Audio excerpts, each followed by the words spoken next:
Yeah. What's up, man? What's up, man? What's up, gang? What's up, gang? I'm getting this money. Getting this money. I'm f***ing this fame. This fame. I'm trapping this water. Trapping this water. Make it shake. Shake. Give me $1. Give me $1. Give me a break. Give me a break. Most likely to succeed. Most likely to smoke weed. Most likely to get money. Doing something I believe. Most likely put the seed on my back. It ain't heavy. Most likely got them people going crazy overseas. I've been in the Taurus, I've been in the G, I've been in the Crown Vic, in the Mercury, push the 300, like a Bentley, this ain't nothing, if they ain't with me, yeah, set up the future for my ass, this shit ain't cheap, know it's a dirty game, but show me you better not cheat, shout of your geek, shout of your freak, wherever I walk, gold on my feet, down to my last, I was f***ed up, I was down bad like cornrow meek, see, Gucci's pop, for Gucci, and models will swallow for Prada. But I don't even want that. If I felt like I buy you, that and this. I'm lit. What's up, man? What's up, man? What's up, gang? What's up, gang? I'm getting this money. Getting this money. I'm f***ing this fame. This fame. I'm trapping this water. Trapping this water. Make it shake. Shake. Give me $1. Give me $1. Give me a break. Give me a break. What up, kinfolk? What up, twin? What the hell they say happened at 10? Man, I heard he got locked up again. I've been meaning to talk to him and say the streets don't play no games, so brave for stay. All he gonna say is okay, but he said he banging like the 808. Say a bar and it's breaking the bank. I should hire my boy on a day-to-day. That's the way you can stay out the way. Sanitation, we stay out the way. Son said he wanna stay at the one. Get a woman, run away to LA, but the devil's waiting in the who she's pop. And robbers be robbing the robbers. I see the evil is in disguise. All of my idols already died. I took a flight and I took a drive. Made a left at the light and this little guy said, What's up, man? What's up, man? What's up, gang? What's up, gang? I'm getting this money. Getting this money. I'm f***ing this fame. This fame. I'm trapping this water. Trapping this water. Make it shake. Shake. Give me $1. Give me $1. Give me a break. Give me a break. Boy, you look thirsty. Been working. Been hustling. Been hurting. Been stroking, been squirting, Aunt Flo pulling up the opposite of early. Been wiping up Dookie and burping. I was with the 2 lead right on my person. I be on the south side swerving, gone like a fly route. Mom's on the ground going hard. Look at my child pops at the bar with the yak and the guard. When my new drop, you can all quit your jobs now. Fucking on the doctor, she get the best top while back shot bound dog out like a chow water boy. Hustle to the whole world, drown in the ground. Mama got at the water fountain, rhyme with the 5% tint on the crown. Big G's moving silence, rather make moves than announcements. See an opportunity and pounce it. You hit the red light surrounded. Better go ahead with the clown. You gon' regret when you doubt it. You know you left when we was down bad, sleeping on couches. What's up, man? What's up? Peace. Hey, everybody, it's the guy with the bow tie checking in with you live for another edition of Business with Benefits. Had to get some Earth Gang going because we got Georgia in the house with Dethra Giles. How you doing, Queen? I am doing well. How are you this afternoon? Pretty good. I always get a good vibe with Earth Gang, and we're talking about diversity, and that's a very diverse rap group. If you haven't heard about them, folks, check them out, Earth Gang on Dreamville. But I digress real quick. I want to say thank you to Hashtag Team Live, Hashtag Team Replay, however you consume the content. We appreciate it. Thank you to our YouTube family, our LinkedIn family, and our sponsor, StreamYard, for over a year now, actually. So Dethra and I have been doing this for a while, talking to each other about some fun events, but I know who you are. But for the people that don't know who you are, let them know your gift. Hello, everyone. I am Dethra Giles. I am the CEO of ExecuPrep, a performance optimization firm that specializes in obviously performance optimization, diversity, equity, inclusion, and leadership development for organizations around the world.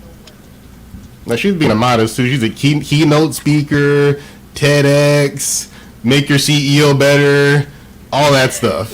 Listen, I don't want to go down the accolades because I know once you start asking questions, you know how I am. I'm like, let's get to the content, let's get to the issue, and let's get to some edge snatching around here. So we'll get to 4-time TEDx speaker, keynote, professor, all that good stuff.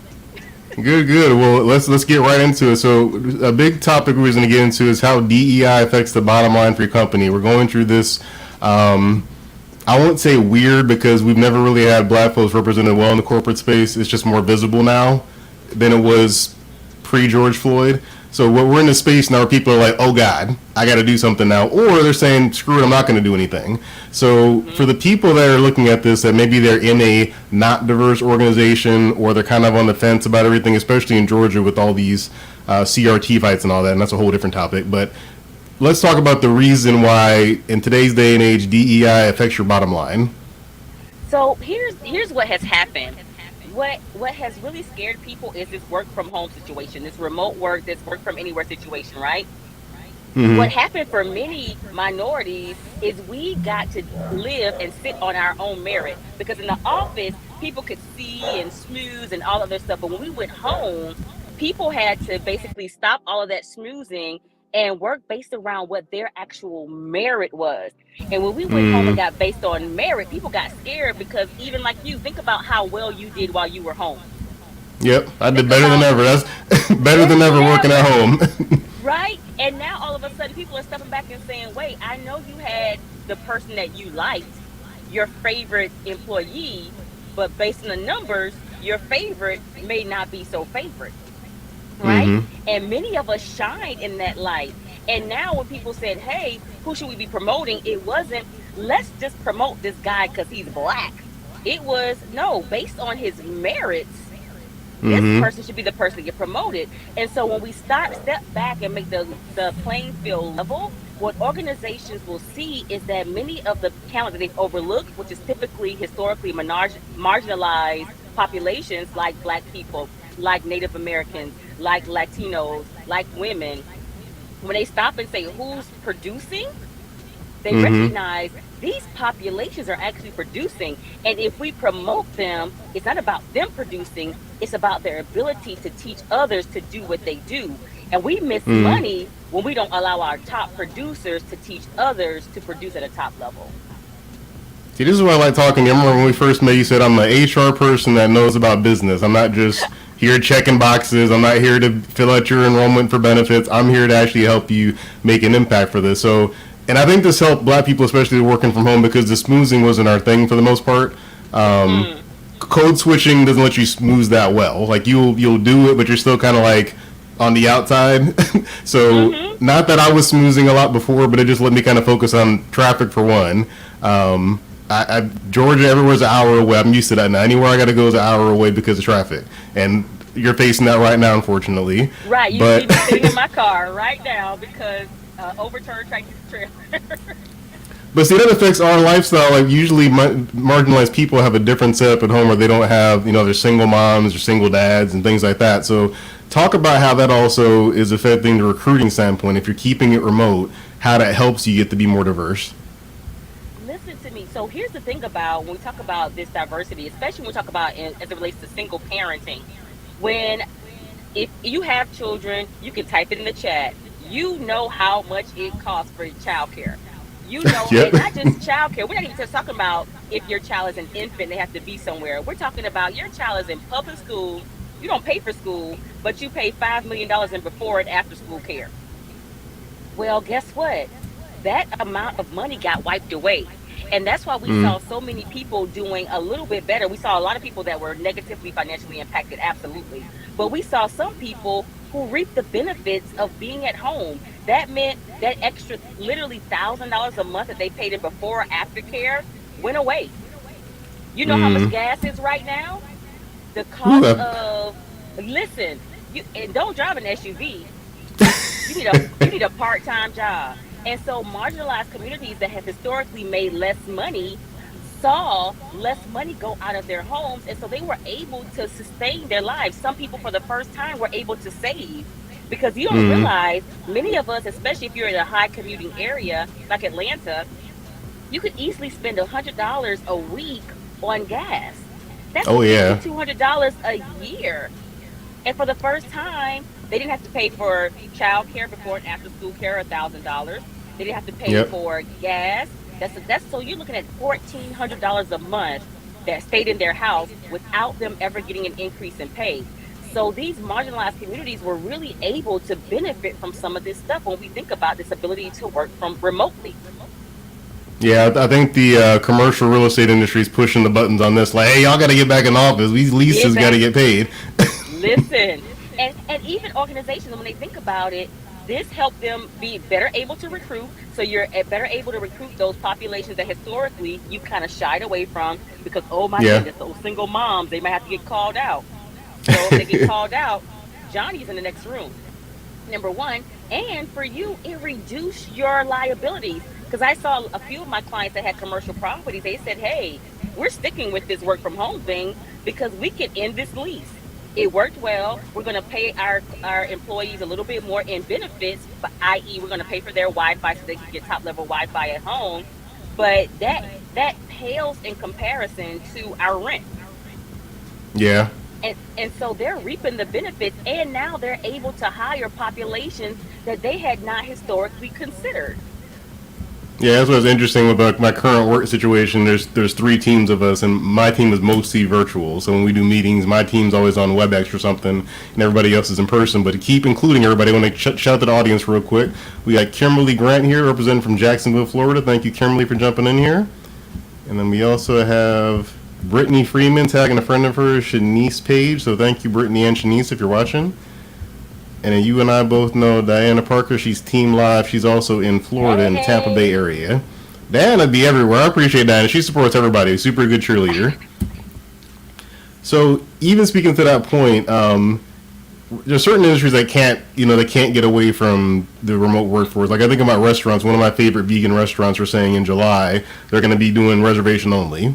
Like they just can't. They don't have servers, and they're like, we have due to staffing shortages, and that's the phrase business owners are throwing out there: staffing shortage. So, what are your thoughts on the phrase staffing shortage versus what it might really be? You know what? I hate staffing shortage, and as an HR professional, I really hate that phrase because what it does is it negates the situation we're really in. I hate hearing people say people don't want to go back to work. Listen, unemployment was not enough to sustain your lifestyle. Nobody is sitting at home saying, oh my gosh, let me go eat steak and lobster off of unemployment, contrary to what people have told you. Not happening. Nobody is rolling in a Bentley, Ferrari, Lexus, Benz, or Beamer on unemployment. What we negate is we've literally lost 1 million people from the population. How many of those people were employees?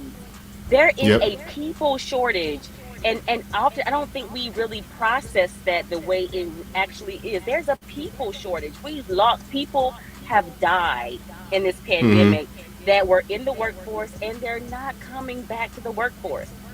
Right. So that's number one. Number two, we have for decades and we've said it so often that I actually hate the phrase "work smarter, not harder."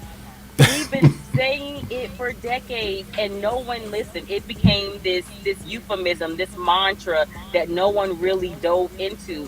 And the reality is our lack of creating smart processes has actually caught up with us.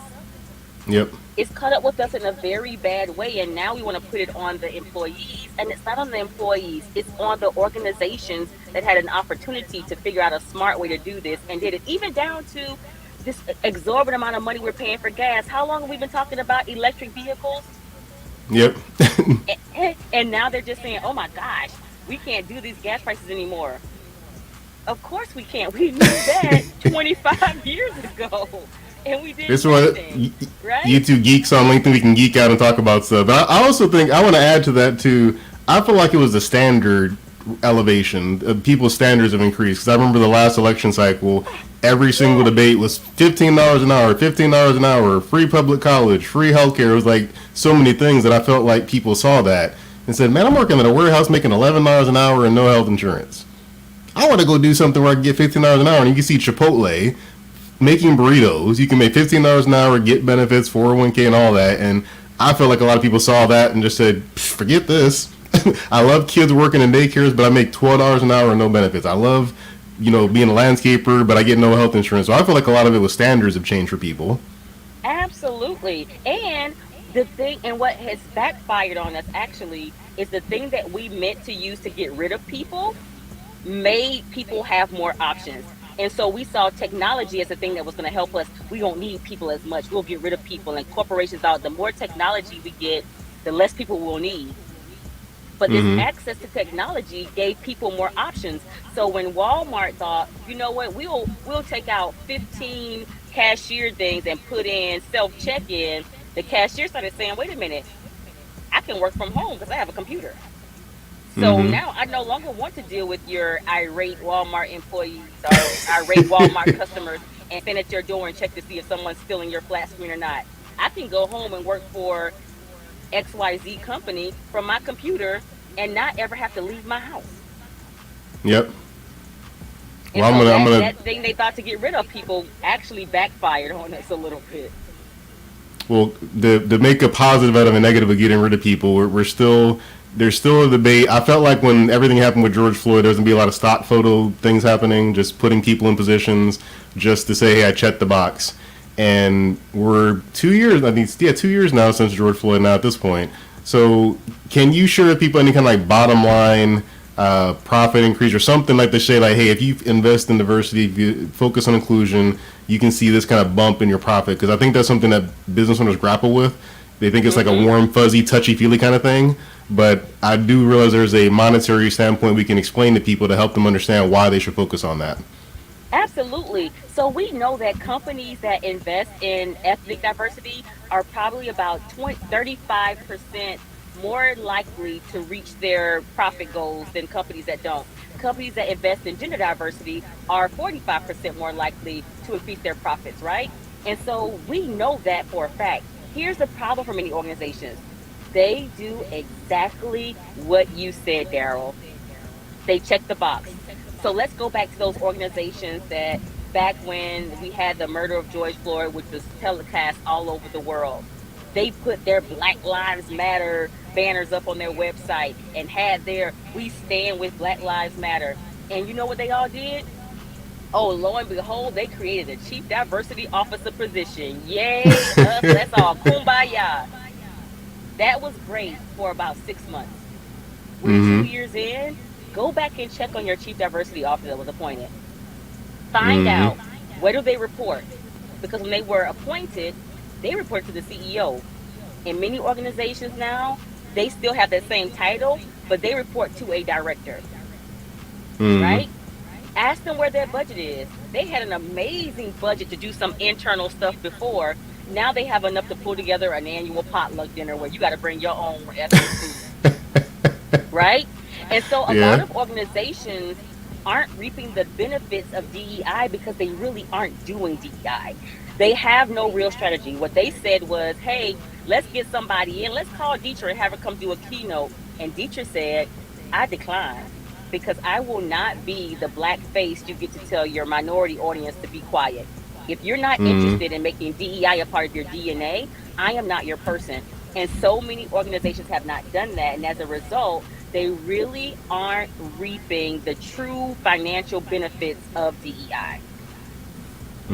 Speaking of that, and this makes a great conversation on the E or the heel of this whole Roe v. Wade thing. I mean, that might almost be, I would say, I hate to say worse than George Floyd because that's somebody lost their life, but in the instant impact, because George Floyd more of a trickle effect. This was instantly like it's about to be a Handmaid's Tale out there for women out there, and I'm Listen, curious to see how this plays out corporately. Because there's companies saying, I saw an article about, they said don't talk about it, like a press release from a company that said they told their employees don't speak about it, like you can't talk about it at work. and I hate when companies have this "don't talk about it" policy. Like, who are you to really? You have that in your organization, and now you're going to dictate what I can and can't talk about? Because remember a time when we were also told don't talk about race at work Yep. until it becomes convenient for you. Now that everybody's talking about it and buildings are burning and we're upset and we're in outrage and it might impact you. Now, oh yes, let's have these community conversations at work. Okay.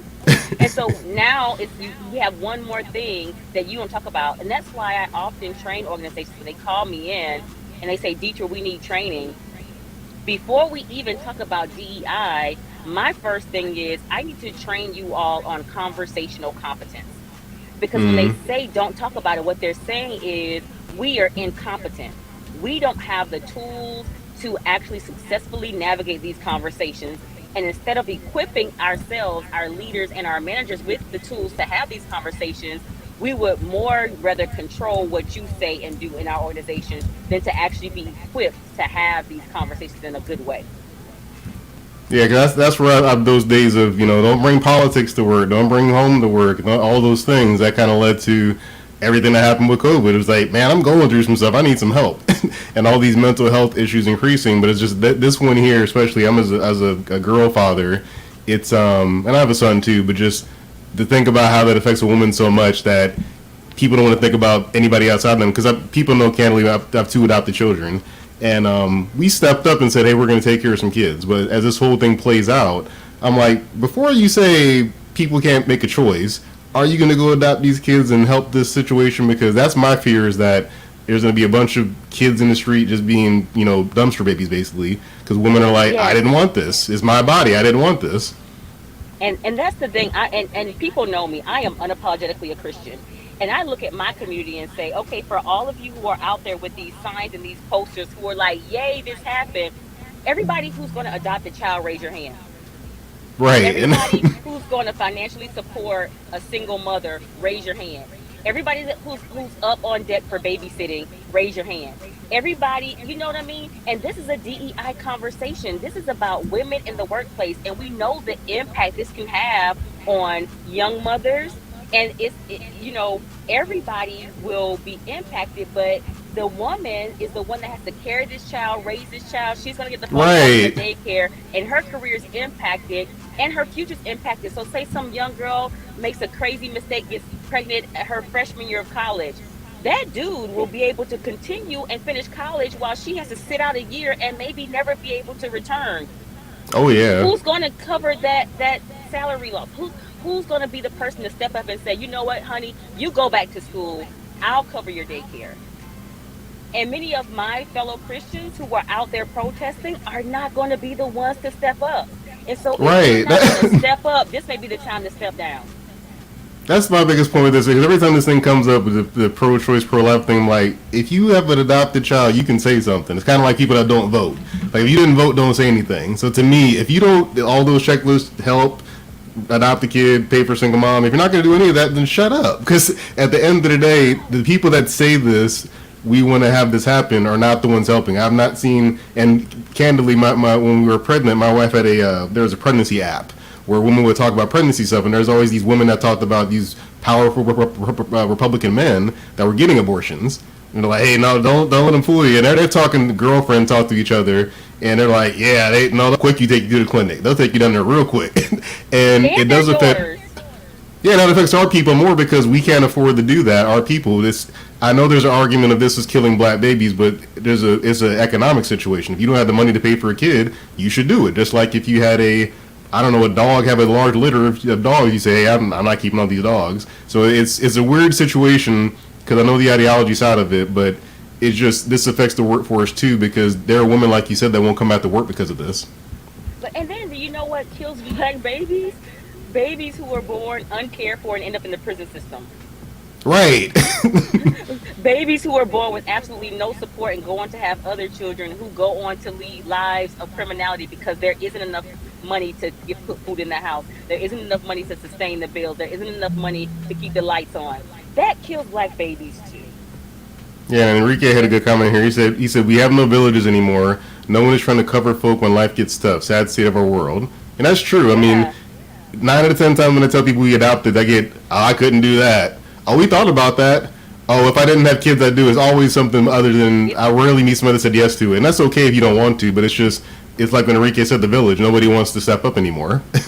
But when we talk about it, people may think we've gone off topic, but this is a real DEI issue, and it's probably one of the biggest ones that we're talking about right now, because this is about women in the workplace, and now we have companies who are saying, like, think back to when the situation with first we had Ahmaud Arbery, then Breonna Taylor, then George Floyd, and they were saying, don't come in here talking about things that matter to you. Mm-hmm. And imagine walking into an organization and you're hurting, and all they're saying is, you got to work in a day? Oh, I need that report. I know you just saw something that was traumatic and traumatizing to you, and may have even taken you back to a place that was a triggering moment for you, because I don't know your upbringing. But you know what? I know you're a human being, but leave your humanity outside because your humanity doesn't align with mine. And so when you come in here, you need to be like me and not be bothered by that situation. And that's huge. If I can't be authentically who I am, which means when I'm hurt, you get to see it, then I don't want to be in your organization. And right now, organizations cannot afford to tell me I don't want your humanity here. That's what the next backlash will be with this, because whatever happens with voting and all that stuff is one thing, but just the day to day, that's the part that women would have said, I'm not going to work at this place. And with the people shortage we're having, you can't afford to lose women. I mean, women have already left the workforce proportionally higher because of COVID-19. But then you add this to it. This is a moral choice at this point. Like, hey, morally, if you're telling your people don't do this, I can't work with that. And that's where I think this DEI stuff is deeper than people understand as a business owner, because HR is always checking the box. That's what I feel like people think of HR. They don't think of like, these are humans. They think, oh, it's compliance. I don't want to get sued by or a DOL notification or anything. But they don't realize these are people, and they are your most valuable resource, and they always have been. But we kind of discompartmentalize ourselves, saying, don't talk about personal stuff. So now we have to. And thank you, social media, for bringing this to light. That's really what happened. But with that being said, what are some actionable things? Like if a business owner is kind of like, hey, I got 10 people here, I don't know what to do with all this, or even bigger organizations, what are some actionable things they can do to kind of help, besides the conversational competency? What's something else they can do to kind of prepare or get better at just having open dialogue with their employees? You know what? One of the biggest things is, I feel like when I'm working with so many companies, leaders often pretend like their brains are the only brains that work in the organization. And so they sit in these ivory towers and like, let me figure this out on my own. And what I look at them and say is, why would you?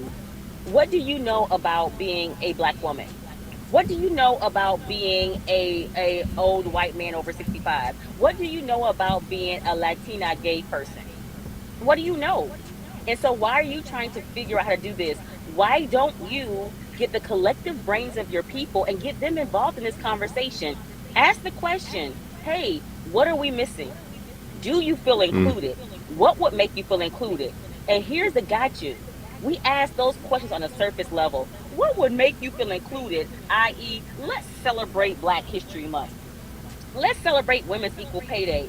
No. How do you think you can add value to this organization? How do you think, how can we involve more people like you into improving our bottom line? Because this is not just about doing what's socially right. This is about what's doing fiscally right. So let's say you're trying to tap into the LGBTQIA plus community. Why would you ask a cisgendered white man how to do that? Why wouldn't you go to your transgendered employee and say, hey, we really want to expand in this market. Can you talk to me about what it looks like to expand? What does this community want? How do we serve them? And how do we make this a mutually beneficial option for them and us? That's how you make money. And it's not just, let's have a celebration. They didn't come here to celebrate, but what they do want is to help you serve their community. And you come, Dethra, how do we serve the Black community? Let's talk about it. Now I am a fulfilled employee. You are expanding your market, and now we're all doing good. Yeah, Dulce says you're so right. You preaching to him right now, Dethra. But these are things that I'm glad this is happening, because it was in pockets people would speak up, but now it's like on a global scale. Because I'll never forget the first time I kind of got the wherewithal to say something. We had we were gonna have a 1920 celebration. We mentioned the party thing, and like, hey, let's do a 1920s themed party. What you gonna dress up as? And for some reason that day, I was extra Black that day. I was like, man.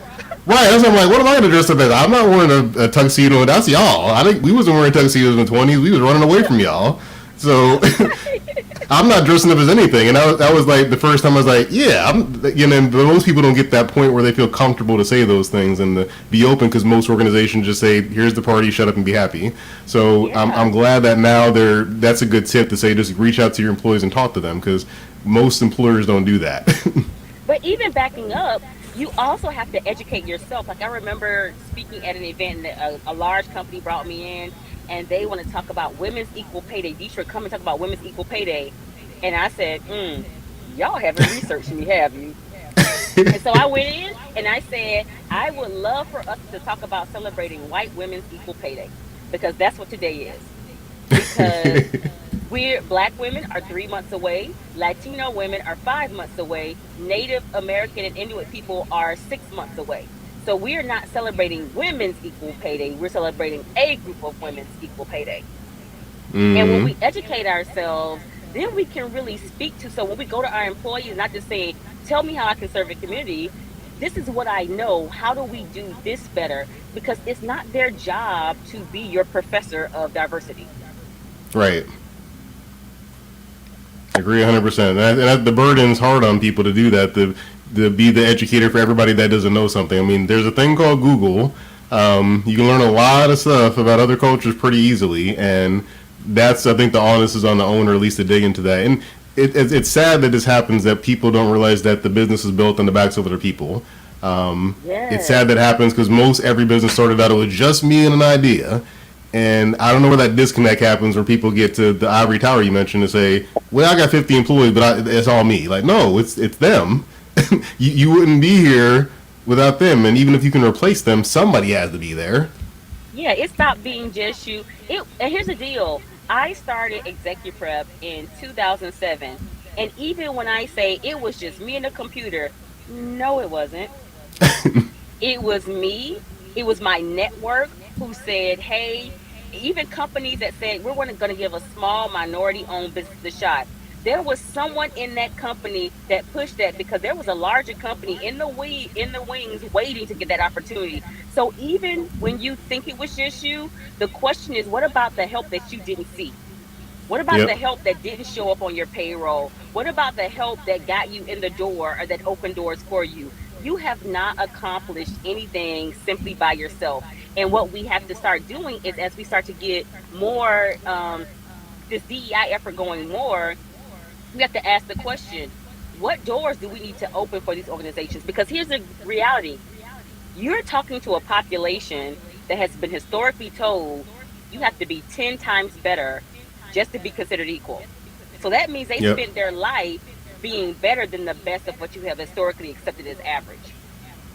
Yep. This is a population that you want to engage, and when you open that door, they're going to come in and kill it. This is why the bottom line is impacted so positively, because I remember right now, I have 3 degrees, and I knew that in order to get a job that everyone else was considered for with a bachelor's, I needed to have an MBA. Yeah. So I was getting jobs that the person before me who didn't look like me had a BA to get. And I came in the door like, they won't even consider me unless I have an MBA. Yeah, it makes me think about running with sandbags on you. Like if somebody runs with ankle weights or something and take those bad boys off one day, then they're running way faster than everybody else. So that's basically what happens to marginalized people. We've been running with weights on our backs just to stay equal. But to switch to something positive real quick, I want to talk about your podcast. I love the title, Happily Ever Employed. Share people happily ever employed and what they can hear about on that podcast. So Happily Ever Employed is my podcast for what I call my employeepreneurs.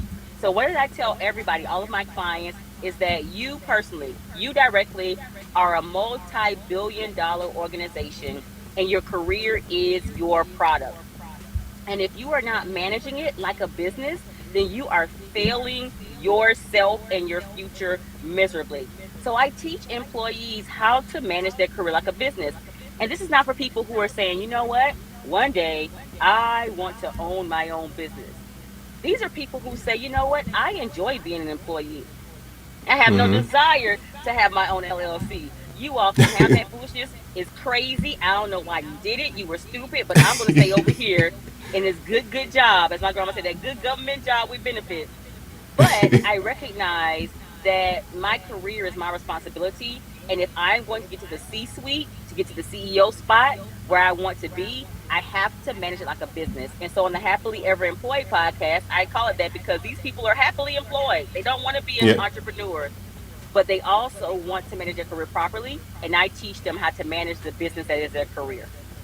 I love that because it's something that you're a business whether you realize it or not. And even Dulcie said, love the podcast. And it's basically when you learn, that's why I love this. I call my show Business of Benefits, because business has taught me just life skills. It's not just work stuff. I mean, these things you're teaching people can help personal things, family, relationships, everything. So I love that moniker. And then everybody shouldn't be an entrepreneur. It's tough. It's hard. So everybody should not do it. So I think you're in the right spot telling people, like, hey, if it looks crazy to you, don't do it. Yes. Listen, I tell people all the time, that so many people come to me and they're looking to entrepreneurship to escape employment. And I tell them, if you are a miserable employee, you will be a miserable entrepreneur. There is nothing magical about entrepreneurship that where it holds your happiness. If you're not happy as an employee, you're not going to be happy as an entrepreneur. You might even be worse off. Well, yeah, because you realize, people forget that your new boss is your clients. you instead of having one boss, you have however many clients you have as bosses. So that's the change out. Enrique even said, "Own it or rent it, but no one will ever do your job for you." Wise words. Nope, that's correct. That's correct. Absolutely, Enrique. I tell people all the time, you have to own it, and I teach people how to do it like it's business. Do what entrepreneurs do. We're always constantly pleasing our client, even down to, I say, the person that you hate at your job, because we all got that one person. If you don't have that one person, it's you for everybody else. It's another conversation. But if you think about that person as a client versus a coworker, you will treat them very differently. If you see your boss as a client versus your boss, you treat them very differently. And that's how you advance your career. And I especially talk about this with my marginalized employees, because historically, we haven't been taught how to advance our career. We were taught, get your degree, work hard, stay out your boss office, and somebody will identify that you're a good worker and promote you. And that's not how it works. So happily ever employed is a cheat code for everybody, but especially those who have historically not been taught how to advance their careers in an easier fashion. I like it. And then speaking of teaching people things, we also got a book coming up soon. What's the book, Dethra? The book is called Breaking Good Habits. It's been in the works for a while, y'all. When I tell you, writing a book is not, I've written one book already, but it is not for the faint of heart. And people always laugh when I say they see if I made a mistake, and they say, "Did you mean to say good habits?" And I'm like, yes, because it's our good habits that get in our way. The bad habits, we recognize them easily, and we know we need to break them. But it's those good habits, the ones that have historically made us successful, that we have a more difficult time breaking. And those are the habits that don't serve us well at the next level. The example I often use is the example of Usain Bolt. Fastest man in the world, everyone knows.